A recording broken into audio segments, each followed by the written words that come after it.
W dzisiejszych czasach młodzi ludzie łowią swoich partnerów do życia na rozmaitych portalach internetowych. Pierwej to było inaczej. Za moich czasów dziocha poznawało się na dyskotece. Tak i my się poznali z Beatą na Disco Power. Moi rodzice poznali się na drodze. Wtedy było mniej autów, mniej ruchu, dzieci na szosie grały w grzyba, a większe podlotki stoły z boku i czekały, ozy na kole albo na motorze przejedzie jaki fajny kawaler i się zatrzymie. Moja oma poznała swojego chłopa na polu. Ona grabiła na swoje, on powrócił na sąsiednie, siądła się na miedza, żeby odpocząć, on się siądł do niej i za parę miesięcy było wesele. A jak to wyglądało 200, 300 albo 400 lat temu? Jakub Gamrot, ostatni Gamrot na tymże miejscu, z którym ja jestem związany uczuciowo. Co prawda urodziłem się jakby tak na końcu za stodołą, gdzie tam moja mama dostała gruncik. Ten Jakub zaraz umiera. I wtedy wdowa po nim, Maria Gamrot z domu Brydny, wyszła za Krystka Urbana.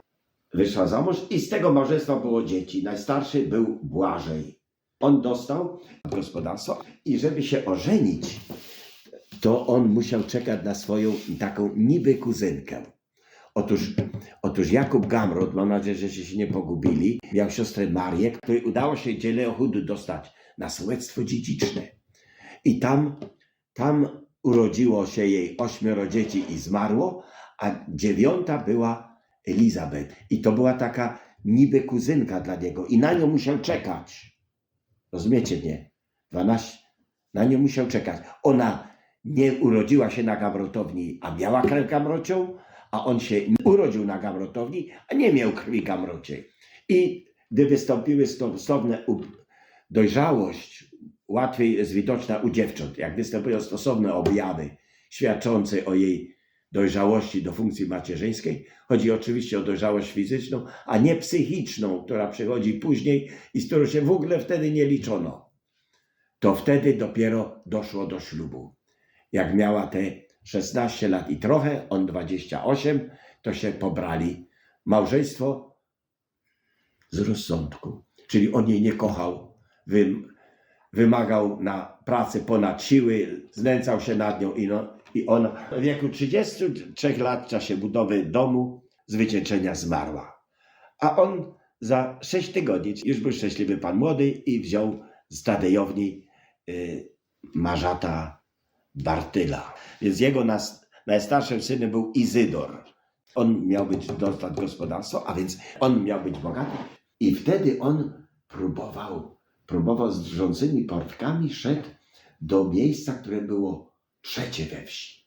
Trzecie to był Gałuska, Wawrzyn na Babilasie.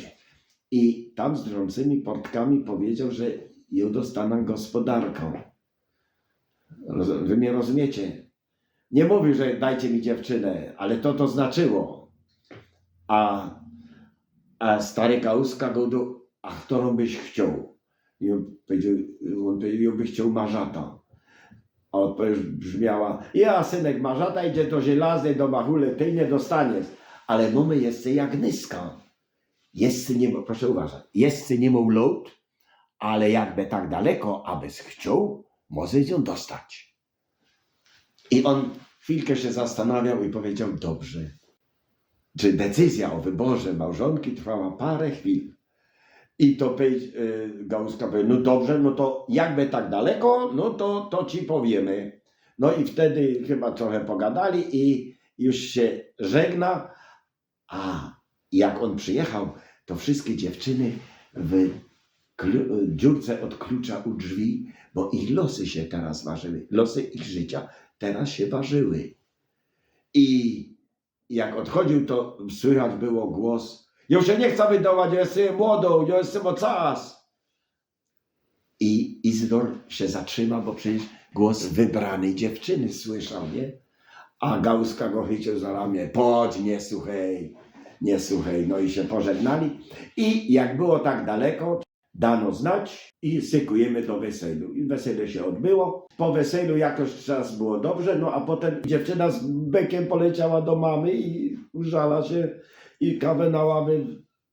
Jeden przykład za drugim podaje, jak to teraz jest ciężko. A Tu cytuję wujka Augusta, ich wnuka, bo ja jestem prawnuk. Wujek August. A matuchna wysłuchali, potem się oblykli, bo w domu była w roboczym ubraniu, a teraz pójdzie na wieś. Wzięli córkę za rączkę, zaprowadzili do Gamrota i powiedzieli, a teraz tu jest twój dom. W ten sposób problemy małżeńskie zostały rozwiązane. No i mieli 13 dzieci, z tego wychowali tylko 6. Także 7 ich zmarło w dzieciństwie, no a 6 wychowali.